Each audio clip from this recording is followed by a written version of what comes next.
ಬಾಬಾ ಸಾಹೇಬ್ ಅಂಬೇಡ್ಕರ್ ಅವರು ಭಾಷಣದಲ್ಲಿ who is an aunty national ಅಂದ್ರೆ ದೇಶದ್ರೋಹಿ ಯಾರು ಸಮಾಜದಲ್ಲಿ ಏನೋ ಕೋಮನ ವಿಷಬೀಜವನ್ನು ಜಾತಿ ಜಾತಿಗಳ ಜಗಳ ಆಡಿಸ್ತಾರೆ, ಧರ್ಮಗಳಲ್ಲಿ ಅಸೂಯೆ ಯಾರು ಏನು ಹಿಂದುಳಿದ ವರ್ಗದವರು ಸಮಾಜದ ಕಟ್ಟಕಡೆಯನ್ನು ಸಮಾಜದ ಆರ್ಥಿಕ ಹಾಗೂ ಸಾಮಾಜಿಕ ನ್ಯಾಯದಿಂದ ದೂರ ಇಡ್ತಾರೆ.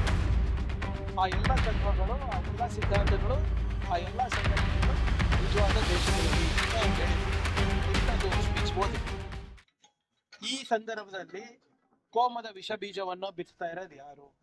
ಧರ್ಮಗಳಿಗೆ ಜಗಳ ಹಚ್ತಾ ಇರೋದು ಯಾರು? ಯಾರೇ ಇರ್ಬೋದು ಸಂಘಟನೆಗಳು, ಅದು ಯಾವುದೇ ಧರ್ಮಕ್ಕಿರ್ಬೋದು, ಅವ್ರೆಲ್ಲರೂ ಕೂಡ ನಿಷೇಧ ಮಾಡ್ಬೇಕು ನನ್ನ ಪ್ರಕಾರ.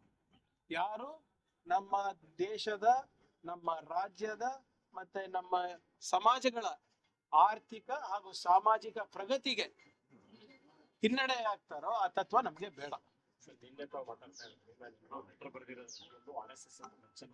RSS ಬ್ಯಾನ್ ಅಂತ ಮೆನ್ಷನ್ ಮಾಡಿಲ್ಲ. RSS ನ ಚಟುವಟಿಕೆಗಳು ಸರ್ಕಾರ ಇದರಲ್ಲಿ ನಿಷೇಧ ಮಾಡ್ಬೇಕು ಅಂತ ಹೇಳಿದ್ರು.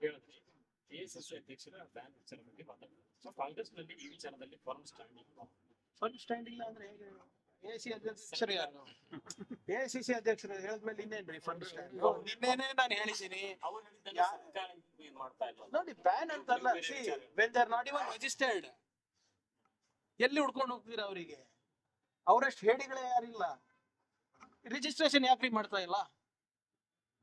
ಈಗ ಏನೋ ಒಂದ್ ದೊಡ್ಡ ಅನಾಹುತ 250 ಕಡೆ ನಾವು ಪಥಸಂಚಲನ ಮಾಡ್ತೀನಿ ಅಂತ ಹೇಳ್ದವರು ಬರೀ ಮಾಹಿತಿಗಾಗಿ ಕೊಟ್ಟಿದ್ದಾರೆ, ಪರ್ಮಿಷನ್ ಕೇಳಿಲ್ಲ. ನಾನು ಯಾಕೆ ಪರ್ಮಿಷನ್ ಕೇಳಿಲ್ಲ ಅಂತ ಕೇಳ್ತಾ ಇರೋದು ಅಷ್ಟೇ.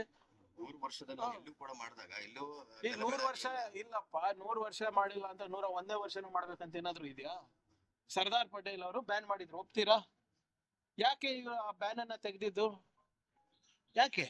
ಇವರು ಹೋಗಿ ಸರ್ದಾರ್ ಪಟೇಲ್ ಅವ್ರ ಕೈಕಾಲು ಬಿದ್ದಿ, ಇಲ್ಲ ನಾವು ಇನ್ನು ಮುಂದೆ ನಮ್ಮ ಭಕ್ತಿ ಏನಿದೆ, ನಮ್ಮ ನಿಷ್ಠೆ ಏನಿದೆ, ನಾವು ಭಾರತದ ಸಂವಿಧಾನಕ್ಕೆ ಇಡ್ತೀವಿ, ಭಾರತದ ಧ್ವಜಕ್ಕೆ ನಾವು ಬಾಗ್ತೀವಿ ಅಂತ ಹೇಳಿದ್ಮೇಲೆ ಅವ್ರು ವಿಡ್ರಾ ಮಾಡ್ಕೊಂಡಿದ್ದಾರೆ. ಇತಿಹಾಸ ಕರೆಕ್ಟಾ?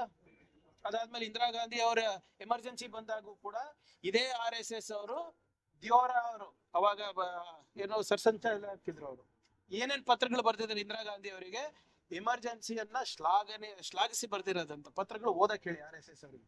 ನಾನು ಪದೇ ಪದೇ ಹೇಳ್ತಾ ಇದ್ದೀನಿ, ದಯವಿಟ್ಟು ನಾನು ಹೇಳ್ತಾ ಇದ್ದೀನಿ ಅಂತ ಏನು ನಂಬಕ್ ಹೋಗ್ಬೇಡಿ.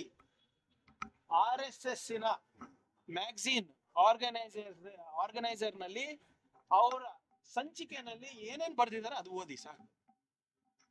ನಂದು ಸ್ಪಷ್ಟವಾದಂತ ಸಿದ್ಧಾಂತ ಇದೆ, ಪಕ್ಷದ ನಿಲುವು ಇದೆ, ನನ್ನ ನಿಲುವು ಸ್ಪಷ್ಟವಾಗಿದೆ.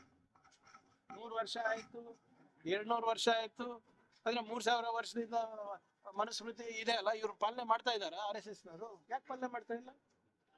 ಮನುಸ್ಮೃತಿ ಅನ್ನೋದು ನಮ್ಮ ಸಂವಿಧಾನ ಆಗ್ಬೇಕು ಅಂದ್ಬಿಟ್ಟು ಇದೇ RSS ಅವ್ರು ಹೇಳ್ತಾ ಇದಾರಲ್ಲ, ಯಾಕೆ ಮನುಸ್ಮೃತಿಯನ್ನ ಅವರು ಅವರ ಮನೆಗಳಲ್ಲಿ ಪಾಲನೆ ಮಾಡ್ತಾ ಇಲ್ಲ ಅದು ಹೇಳಿ. ನೋಡೋಣ, ನಾನು ಹೇಳಿದಲ್ಲ ಇವ್ರೆ, ಇವಾಗ ಕೇಸ್ ಇರೋದು ಬೇರೆ, ಇದು ರಿಜಿಸ್ಟರ್ಡ್ ಅನ್ರಿಜಿಸ್ಟರ್ಡ್ ಆಮೇಲೆ ತಗೋತಿತ್ತು. ಯಾವ್ದು